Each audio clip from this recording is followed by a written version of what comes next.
전쟁하고 싶은가? 아마 좀 근질근질할 수도 있어요. 네. 해병대 지원하지 마세요. 참전 가능성이 있습니다. 세상의 모든 잡지식 아제스 플레인. 당신이 굳이 궁금해하지 않아도 아재들이 굳이 알려주겠다는 방송 아제스 플레이. 그래서 이제 몽골의 지배에서 벗어난 러시아는 이제 안정된 나라를 세울 수 있었던 거고, 우크라이나는 시작부터 굉장히 약했죠. 몽골의 공격을 받은 상태에서 나라를 세웠기 때문에.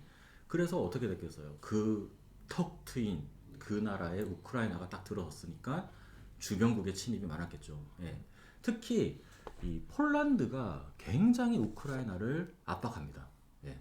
그러니까 이제 우크라이나가 더 이상 못 버티겠는 거예요. 그래서 러시아에게 도움을 요청해요. 옛날에 그 폴란드 왕조가 있던 예, 그때를 얘기하는 거죠. 윈사를 기병. 근데 뭐 폴란드는 뭐 엄청 강한 강대국이었고, 예.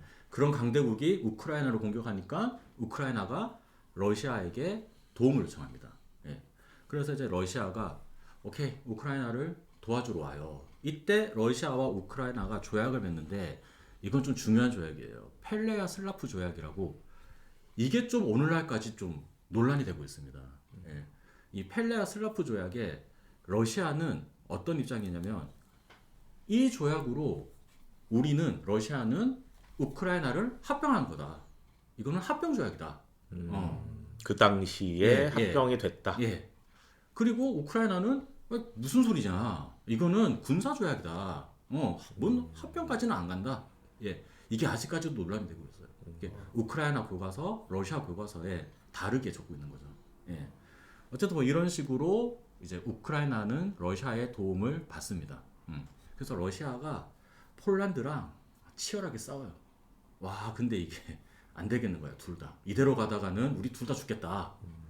그리고 러시아가 폴란드랑 평화협정을 맺어요. 예. 가운데 우크라이나는 반씩 그러지, 나누기? 반씩 나눕니다. 예.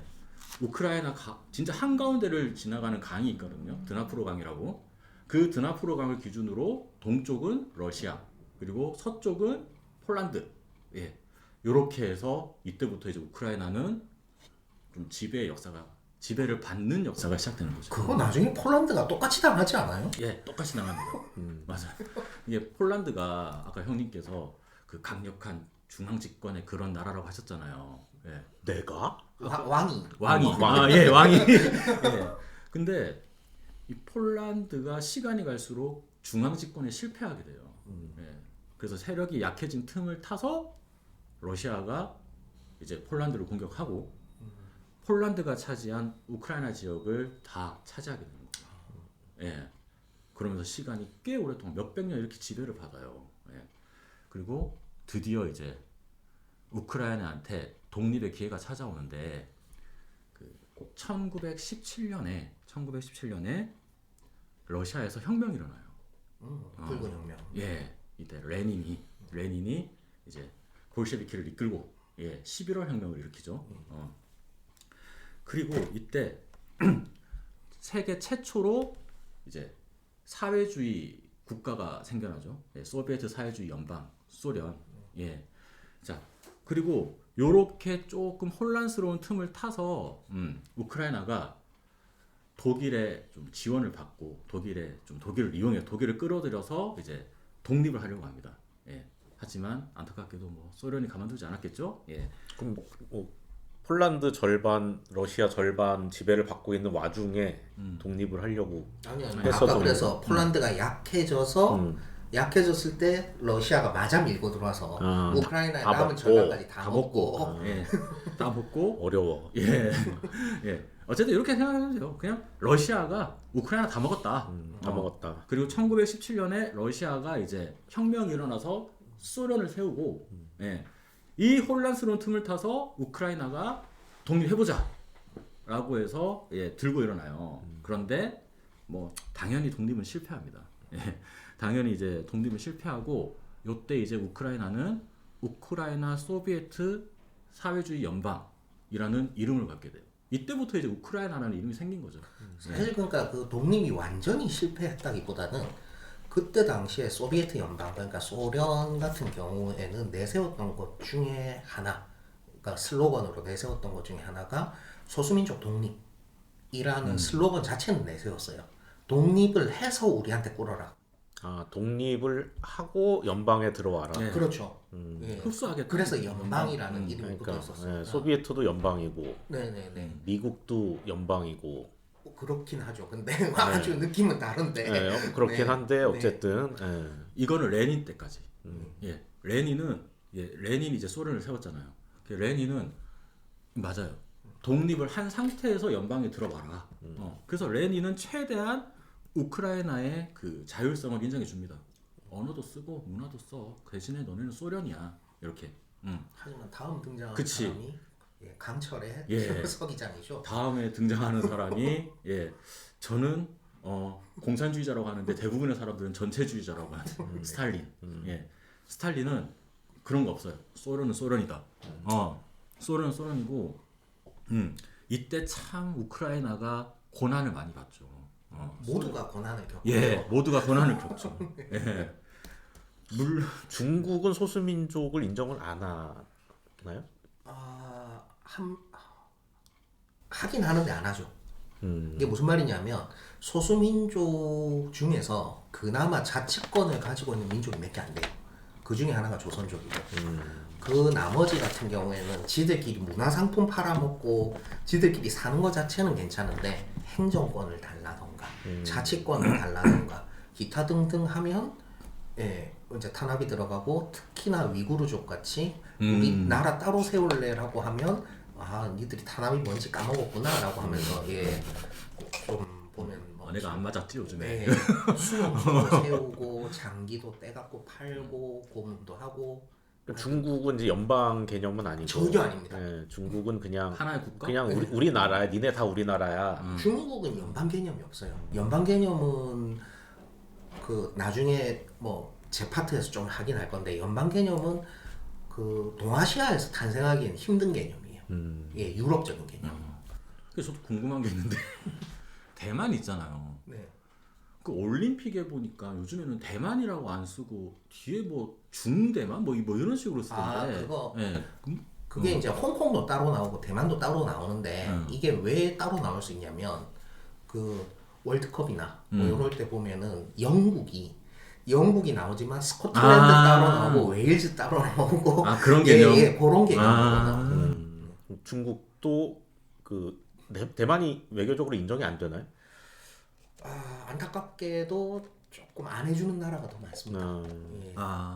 대만 자체의 그 외교를 인정 안 해주는 나라가 안 해주는 나라가 더 많습니다. 중국 본토도 중국으로 이제 출전을 하고 대만도 중국인데 대만으로 출전하고 마카오도 중국인데 대만으로 중국으로 출전하고 홍콩도 그렇게 하고. 네.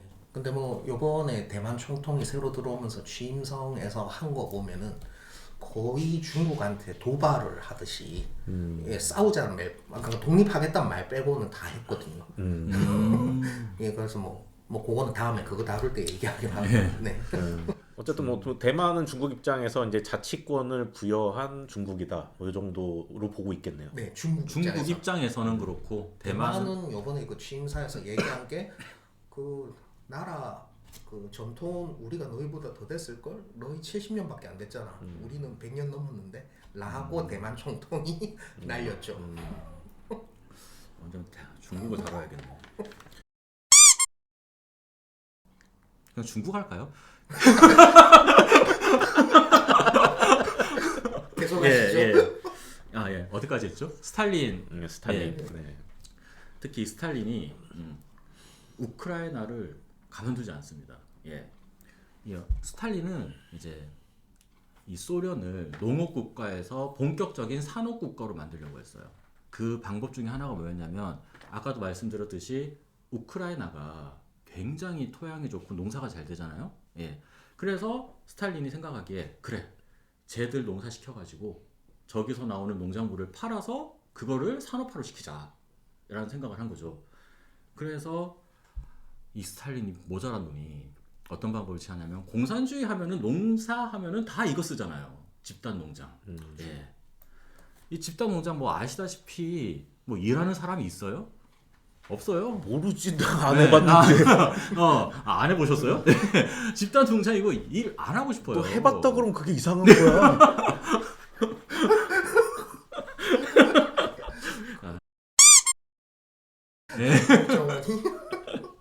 예.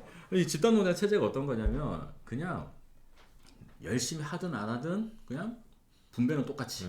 예. 그렇죠. 뭐, 그러니까 뭐 이상적인 예, 맞아요. 사회에서는 다 같이 열심히 일하는데 대부분은 다 근데 같이 인간은 안 그렇죠. 예. 네. 그래서 일단 뭐 집단 농장 체제 생산성이 갑자기 확 떨어집니다. 그 좋은 땅에서. 그리고 생산하면 뭐 합니까? 누가 다 가져가? 스탈린이 다 가져가요.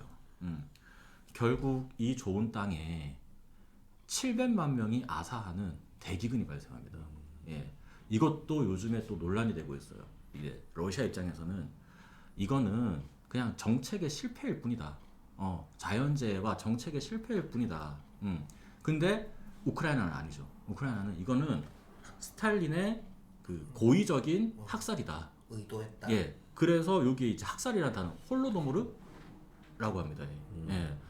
이때 막 우크라이나는 뭐 소련에 대한 감정 굉장히 안 좋았겠죠. 물론 이 소련일 때 우크라이나한테 안 좋은 일이 있었던 것만 아니라 좋은 일이라면 좋은 일일 수도 있는데 이 소련은 이제 우크라이나는 당연히 우리 소련 땅이다라고 생각하고 크림반도 엄청 좋은 땅이 완전히 뭐 해양 요충지 꿀땅이죠. 꿀땅이죠. 예. 크림반도랑 우크라이나 동쪽의 이 일부 지역을 공업지대를 그냥 우크라이나한테 줘요. 예. 붙여주는 거. 붙여줘요. 왜? 어차피 우크라이나 우리 땅이니까 이왕이면 좀 행정적으로 편의상 이렇게 좀 붙여주자. 예, 뭐 이렇게 됩니다.